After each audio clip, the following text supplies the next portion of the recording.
नमस्कार. बऱ्याच वेळा काही रुग्ण डोकेदुखीची तक्रार घेऊन माझ्या आयुर्वेदिक ओपीडीमध्ये नेहमी येत असतात. प्रचंड डोकेदुखी असलेला असा हा रुग्ण, डोकेदुखीच्या त्या त्रासामुळे, तो आजार जीर्ण झाल्यामुळे किंवा जुनाट असल्यामुळे अत्यंत वैतागलेला असतो. काही केल्या त्याची डोकेदुखी कमी होत नसते. बऱ्याचदा अर्वाचीन किंवा ॲलोपॅथीची ट्रीटमेंट घेऊन असे रुग्ण आपल्याकडे येत असतात. ॲलोपॅथीचा किंवा अर्वाचीन वैद्यकशास्त्राचा तात्पुरत्या स्वरूपात उपशम अशा रुग्णांना मिळतो. परंतु दीर्घकालीन किंवा समूळ आजार ॲलोपॅथीने पूर्ण बरा होत नसतो. अशा वेळेस एक शेवटचा पर्याय म्हणून असे रुग्ण नाईलाजास्तव किंवा मनाच्या विरुद्ध कोणीतरी सांगितलेले असते, अमुक-अमुक डॉक्टरांची ट्रीटमेंट चांगली आहे, अमुक-अमुक डॉक्टर आयुर्वेदिक ट्रीटमेंट चांगली करतात. म्हणून असे रुग्ण आयुर्वेदाकडे एक पर्यायी उपचार पद्धती म्हणून अनेक वेळा येत असतात. बरं, असे रुग्ण क्लिनिकमध्ये आल्यानंतर त्यांच्या प्रश्नांचा भडीमार सुरू होतो, की माझी डोकेदुखी बरी होईल का? किती दिवस लागतील? खूप पथ्य तर पाळावे लागणार नाही ना? असे आणि नानाविध प्रकारचे प्रश्न या रुग्णांच्या मनामध्ये असतात. अगोदर ज्यावेळेस डोकेदुखी सुरू झालेली असते, त्यावेळेस हे रुग्ण काही तपासण्या वगैरे करून घेतात. ॲलोपॅथीची ट्रीटमेंट घेतात. त्याच्यामध्ये बराचसा कालावधी हा निघून गेलेला असतो आणि हा कालावधी निघून गेल्यामुळे असा आजार किंवा अशी डोकेदुखी ही शरीरामध्ये भिनलेली असते किंवा जुनाट झालेली असते. मग ती डोकेदुखी बरी होण्यासाठी थोडा वेळ आयुर्वेदिक चिकित्सकाला किंवा आयुर्वेदिक डॉक्टरला देणे हे क्रमप्राप्त असते. आयुर्वेदानुसार कोणत्याही स्वरूपाचे आजारपण हे शरीरामधील वातदोष, पित्तदोष आणि कफदोष या 3 दोषांवर अवलंबून असते. शरीरामध्ये जर हे 3ही दोष बॅलन्स अशा स्वरूपात असतील, तर मनुष्याला कोणत्याही स्वरूपाचे आजारपण होत नसते. परंतु याच्यापैकी 1 दोष, 2 दोष किंवा बऱ्याच वेळा 3ही दोष प्रकुपित होतात किंवा वाढतात. बरं, हे 3ही दोष वाढतात कशामुळे? तर ते वाढतात चुकीच्या आहार सेवन पद्धतीमुळे. म्हणजे काहीतरी चुकीचे खाणे आणि दुसरा प्रकार तो म्हणजे चुकीचा विहार म्हणजे लाईफस्टाईल.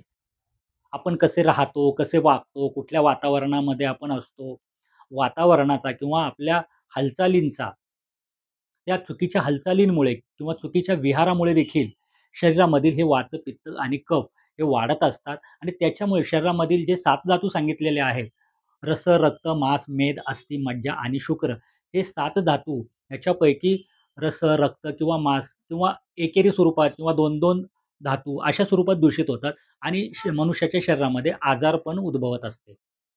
आजच्या व्हिडिओमध्ये आपण बेसिकली शिरशूल किंवा डोकेदुखी नेमकी कशामुळे होत असते?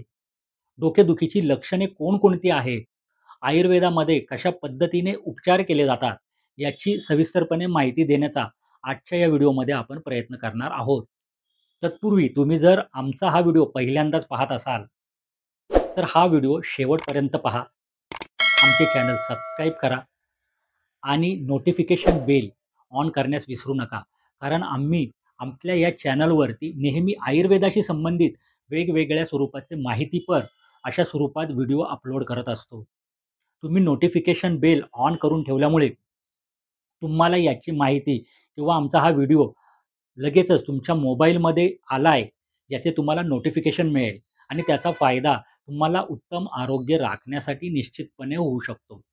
डोकेदुखी किंवा शिरशूल याच्यामध्ये मुख्यतः डोक्याचा पुढचा भाग किंवा मागचा भाग किंवा डोळ्यांचा वरचा भाग हा प्रचंड प्रमाणामध्ये दुखत असतो. त्याच्यामध्ये खूप वेदना असतात.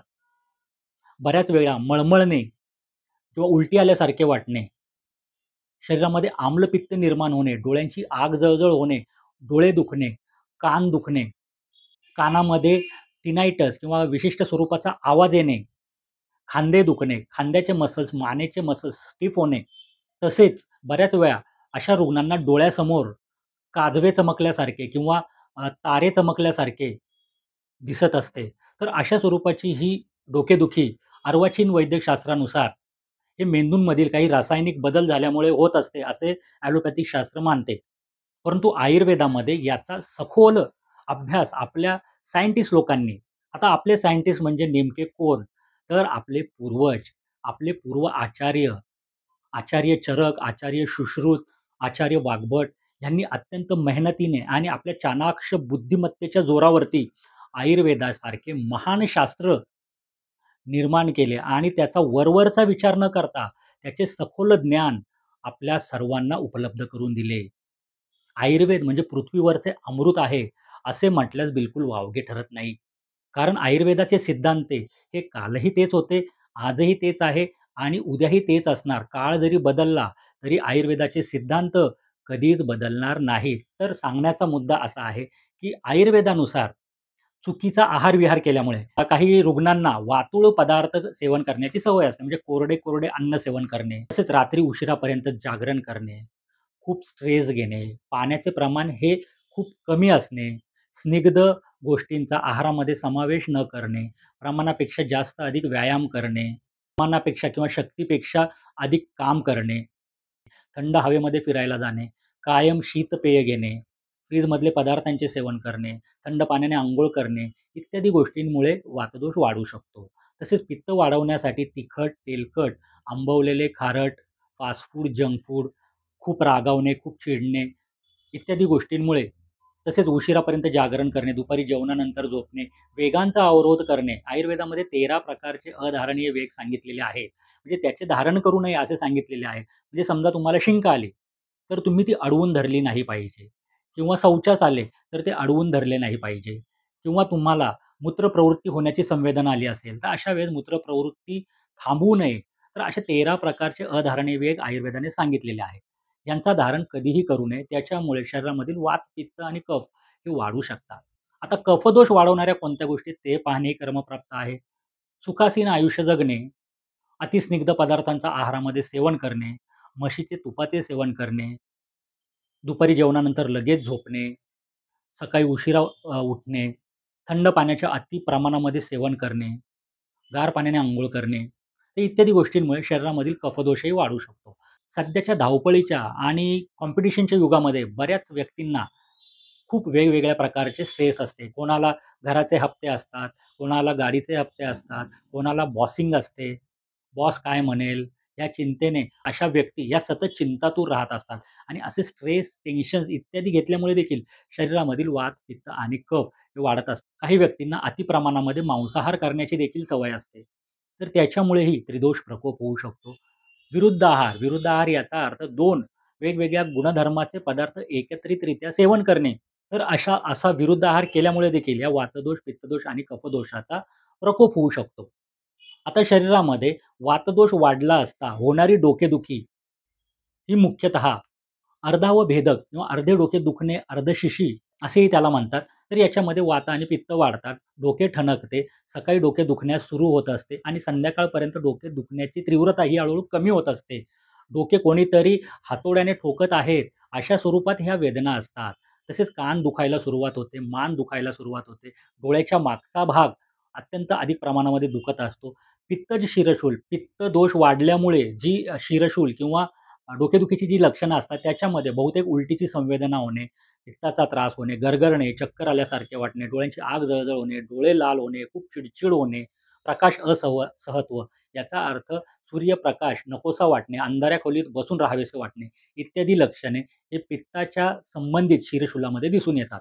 कफट शिरशूलामध्ये डोके जड होणे, वेदना अत्यंत कमी प्रमाणात म्हणजे वातज शिरशूल किंवा पित्त शिरशूल यांच्याप्रमाणे नसतात, परंतु डल पेन अशा स्वरूपात कफट शिरशूल त्याच्यामध्ये ही लक्षणे दिसतात. डोके जड होते, काही करण्याची इच्छा नसते, शरीरामध्ये आळस असतो, मूव्हमेंट स्लो होऊन जातात, अंग आखडल्यासारखे वाटणे, डोके खूप जड होणे, सतत झोप येणे, तर इत्यादी गोष्टी कफट शिरशूल या त्रासामध्ये होत असतात. आता वातज, पित्तज आणि कफट शिरशूल पाहिल्यानंतर त्याच्यावर काही घरगुती स्वरूपात आपण निश्चितपणे उपचार करू शकतो.